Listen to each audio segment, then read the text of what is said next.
Okay, this is my grandma, Mary Ann, and I'm going to be interviewing her today about media and women in the media when she was growing up and in her time. So my first question is, it's fine, you won't be able to hear them. Okay. My first question is, when you were growing up, in the media that you had, were women portrayed the same way as being super skinny and athletic? Well, you have to understand, I'm almost 79 years old. Mm-hmm. So we didn't even have TV until I was 12. Mm-hmm.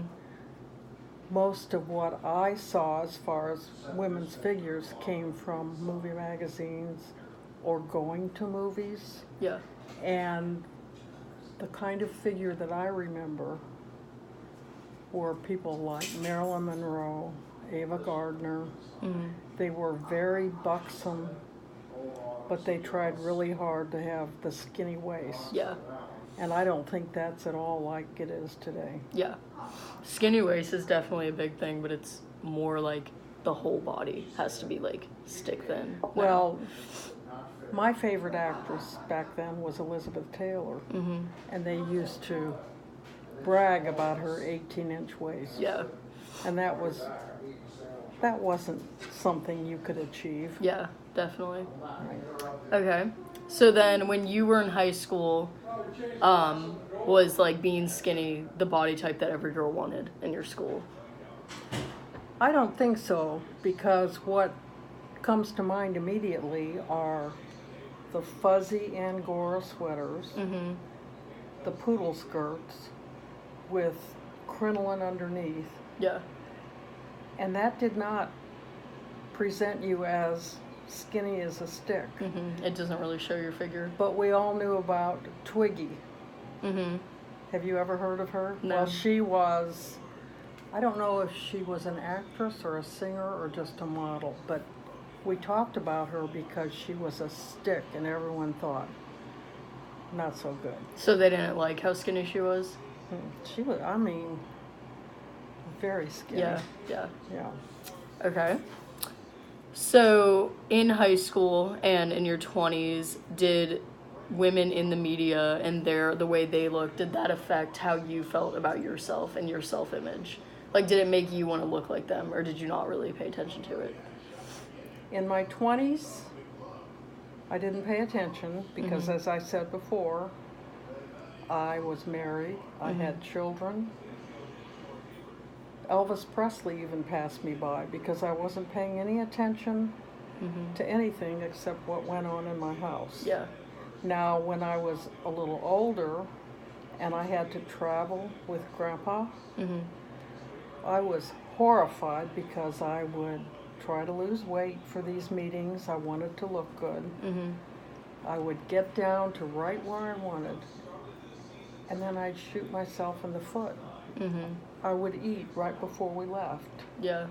and just totally destroy everything that I had done. And this has been, I think, a psychological problem Yeah. for me for years. Not so much now, Mm-hmm. but to have to think that you had to look that good so that you could be feeling good about yourself, Mm-hmm. when you had to mingle with these women who earned, well, they didn't work. Mm-hmm. They were all very wealthy women, Yeah. and we were just the staff, Mm-hmm. and you can't compete with that. Yeah. But your brain kept telling you, oh, yes, I can. If I So work do you at think it. the women that you worked with affected the way you thought about yourself more than the Those- media? Yes. Yeah. Absolutely. And I only saw them once or twice a year. That But it still shows got to you you. how much of an impact they had Yeah. on me. So you think that other women and their bodies, even if they're not in magazines and stuff, can still affect how you feel about Exactly. yourself? Yeah. And I always thought, well, their husbands are multimillionaires. Mm-hmm. They can afford fine clothes that cover everything up. They can Yeah. afford facelifts. They can afford Yeah. wonderful everything. haircuts, makeup. So it's ridiculous to even try to compete with that. Yeah, but you still do it. Yes. Okay. Did. Did. Past Did do tense. it. Yes.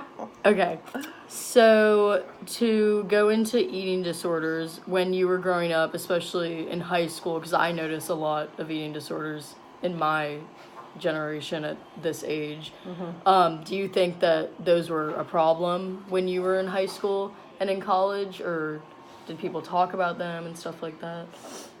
I think if there were eating disorders, and I'm sure there were, because it's a medical problem, Yeah. but it was like the best kept secret in the world. So no one talked about You didn't it? hear about any of that Okay. at all. Why do you think people were embarrassed of it, or? I think because of today's social media, you hear about everything from everyone. Yeah. And I don't think it was that they were hiding anything. I just don't think there was the technology, shall Yeah. we say, of the social media that would just blow up all of Facebook Yeah. talking about people. Yeah, because there's no secrets anymore. Everyone knows everything. Right. So then, what do you, or do you think that when you look at like magazines today, do you think that the women's bodies in there are realistic and obtainable, or do you think that, like, do they look like women can actually obtain them, or do they not look realistic? Most of them are photoshopped. Yeah. And you know that because some people recently have gotten really angry that someone else's head has been put on their body. Yeah. So if you see someone, you almost immediately conclude that's not really them. Yeah. Especially in like Victoria's Secret, like all of that is photoshopped. All of it. Like none of it is realistic, and you can tell. Although in modeling, there have been models who have died because they have tried to lose so much weight, Oh, to yeah. be so skinny so that they would photograph well. And that's ridiculous. Oh, yeah. Yeah, well, that's the expectation that they're living up to. The amount of stories I've heard about how actors have to lose a certain amount of weight to even be, like, shown in a movie or shown in a show or something like that. It's ridiculous. You have to be the ideal weight to be put out there on magazines and television and stuff like that. Right. So it's pretty crazy. So what do you think the ideal body looks like? Like, do you think that being that thin is ideal, or do you think that being like curvy or like more like that is ideal? Well, your genetics, number one, determine whether you're going to be curvy or no curves whatsoever. Yeah. So right away you have a baseline. So I would think every individual should be satisfied with what God gave them and make sure that whatever God gave you, you treat as a gift and you do healthy things to Yeah. maintain that wonderful body that you have. Yeah, I agree with that. I just think that the media has taught people Oh. to just Yeah, hate themselves and not be okay with their body. absolutely. Okay, and I have one more question. So when you started to get older, 30s and 40s, did the media affect you anymore? Or like when the media started to get bigger, did it start to affect you? Or did it never really like... Mostly on, it's just made me laugh Yeah, because it's so silly. yeah, I still would say the thing that influenced me the most were other people. yeah. I agree with that. And now, as you can tell by looking at me, my joke is, yes, I'm overweight, but when I fall, I will not break my hip because I'm just full of padding. Granny, Okay. stop.